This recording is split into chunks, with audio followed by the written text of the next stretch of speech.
Halo teman-teman, ketemu lagi bareng saya Arif, dan kalau kita udah bahas tentang creative thinking, kalau teman-teman misalnya belum lihat video tentang creative thinking, lihat aja. Di situ ada penjelasan kenapa kita mulai harus berlatih tentang kreativitas gitu ya, atau punya creative thinking.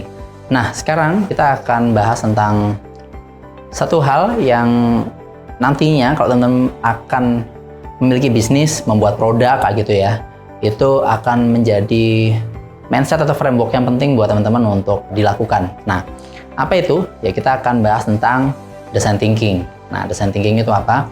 Apakah gambar-gambar, desain-desain? Enggak. Jadi design thinking itu lebih ke framework bagaimana kita bisa sukses dalam membuat produk. Jadi ada tahapan-tahapan gitu ya. Nah, ini yang biasa kita lakukan, dan kalau di Let's Play kita pakai board game atau game itu untuk belajar bareng-bareng tentang design thinking. Nah, misalnya nih teman-teman akan membuat sebuah produk, kira-kira apa yang akan teman-teman lakukan? Apakah langsung membuat produknya? Jadi apakah langsung ide misalnya, oh sepertinya keripik sayur, keripik daun, misalnya daun pepaya itu enak, misalnya kayak gitu ya. Nah, teman-teman terus kepikiran tuh ide keripik daun pepaya, terus langsung aja bikin gitu ya, bikin terus dijual. Ternyata waktu teman-teman jualan itu nggak sesuai ekspektasi teman-teman. Jadi harapannya, oh ini kita udah bikin nih 1000 pack keripik daun pepaya nih. Ternyata waktu dijual ternyata nggak sebanyak yang teman-teman kira. Jadi mungkin hanya terjual kurang dari 10 atau mungkin hanya 1-2. Terus akhirnya teman-teman berpikir, apa yang salah ya? Kayaknya ini enak deh keripik daun pepaya ini. Nah, sebenarnya yang butuh kita belajar bareng-bareng adalah ternyata dalam membuat produk teman-teman itu ada prosesnya. Jadi nggak langsung ujuk-ujuk kita ngide terus kita buat produknya. Tapi ada beberapa proses, yang proses ini dinamakan sebagai design thinking. Nah, apa aja prosesnya? Itu yang pertama, teman-teman biasanya diajak untuk mengempati atau empathize. Jadi sebelum bikin produk, maka kita harus atau disarankan itu untuk mencari tahu dulu apa kebutuhan dari market atau apa masalah-masalah yang terjadi di market. Jadi misalnya ya kita bisa ngobrol ya, dan memang dianjurkan ngobrol sih, misalnya ngobrol, ngelihat langsung gitu ya, ngelihat langsung kira-kira di market itu butuh apa ya, apa yang menjadi problem utama mereka ya kayak gitu. Misalnya contohnya kalau kita lihat contoh paling fenomenal di Indonesia misalnya itu ya, itu salah satunya adalah Gojek kayak gitu ya. Nah, apa yang dilihat oleh Gojek atau para pendiri Gojek itu, apakah langsung ujuk-ujuk bikin aplikasi Gojek? Enggak, tapi dari ujungnya dulu, yaitu oh ternyata di Jakarta itu ada satu problem besar yang namanya adalah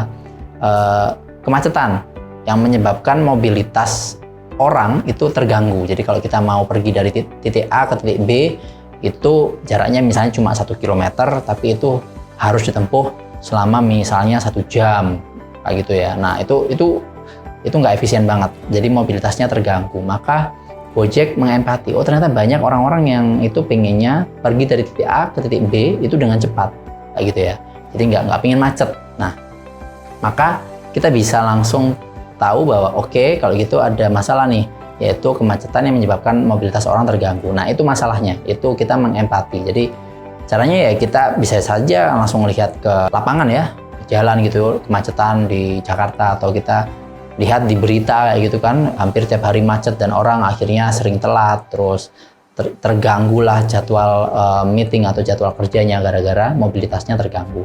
Nah, itu ada masalah tuh, kita empati dulu. Nah, waktu mengempati disarankan memang kita benar-benar tahu realnya. Jadi bukan ini ya, bukan misalnya hanya pakai ini deh kita sebar form kayak gitu ya. Nah, sebar form apakah salah? Enggak. Ya boleh-boleh aja misalnya kita survei kayak gitu ya.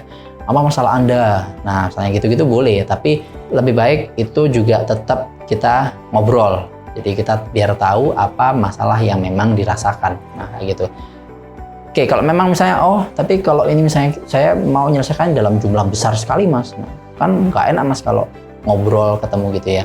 Boleh pakai form, hanya saja nanti juga bisa pakai, kalau ilmu statistik pakai sampel gitu ya. Jadi oh kita sampel dulu, dan biasanya yang dijadikan sampel ya orang yang memang kita tuju, target market kita kayak gitu. Jadi yang pertama di-empathize dulu, di-empati. Empati itu kita benar-benar belajar untuk merasakan apa yang dialami oleh target market kita. Jadi kayak gitu. Jadi kita empati. Nah, setelah empati ngapain? Kita mulai ke define. Jadi kita mulai mendefinisikan masalahnya apa. Nah, kayak gitu ya. Jadi misalnya kalau Gojek masalahnya adalah kemacetan. Hati-hati. Kemacetan itu adalah ini ya apa judulnya, tapi ada masalahnya nggak? Kenapa sih kok kemacetan? Kenapa?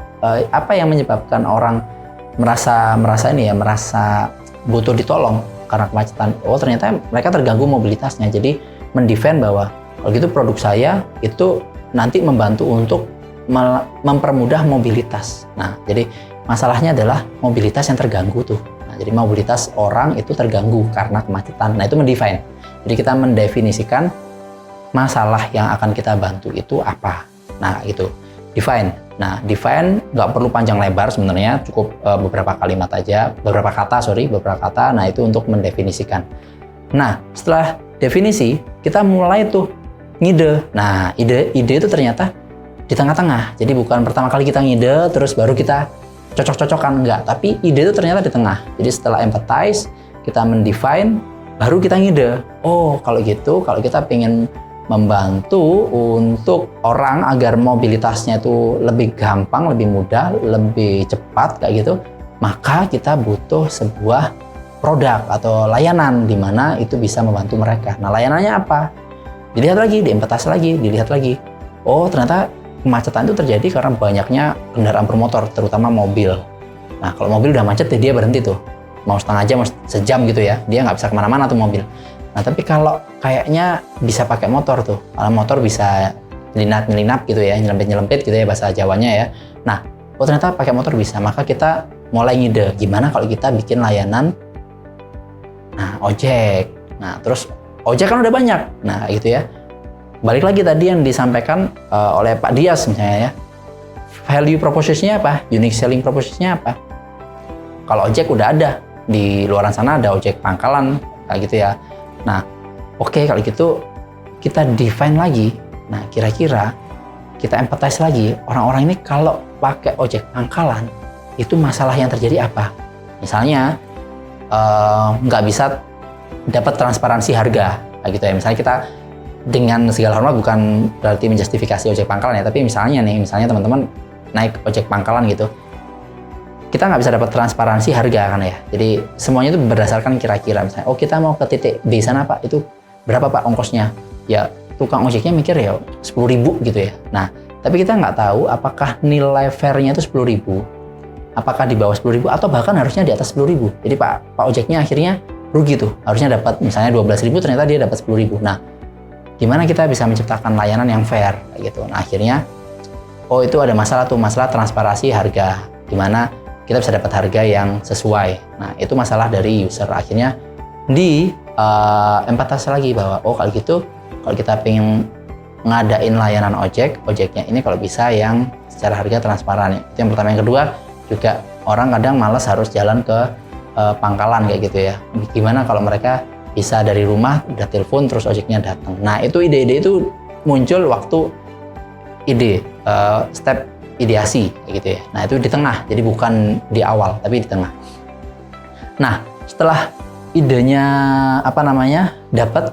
Nah, lalu apa? Nah, setelah oke, ini udah dapat nih. Ternyata kita punya satu produk layanan yaitu ojek panggilan misalnya kayak gitu ya, ojek panggilan nih.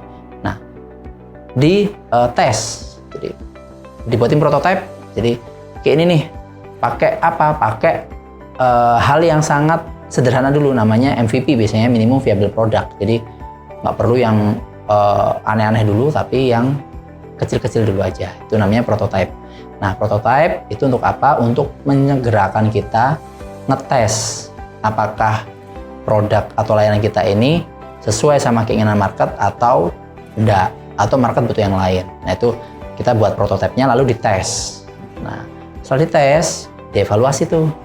Ini udah jalan belum? Sesuai nggak nih sama kebutuhan market? Kalau udah sesuai, maka ya udah kita bisa lanjutin, kita upscale atau kita gedein, kita bagusin kayak gitu ya. Nah, setelah bagus, baru nanti diantarkan ke customer.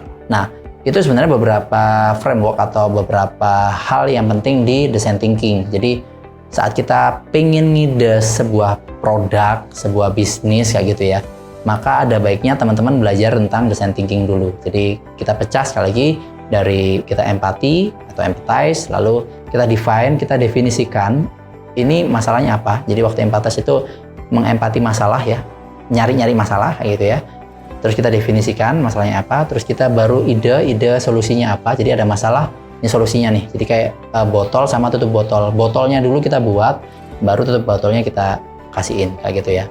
Nah, setelah ide baru kita buat prototipenya. Prototipe pakai minimum viable product dan juga secepat mungkin kita tes, lalu kita evaluasi.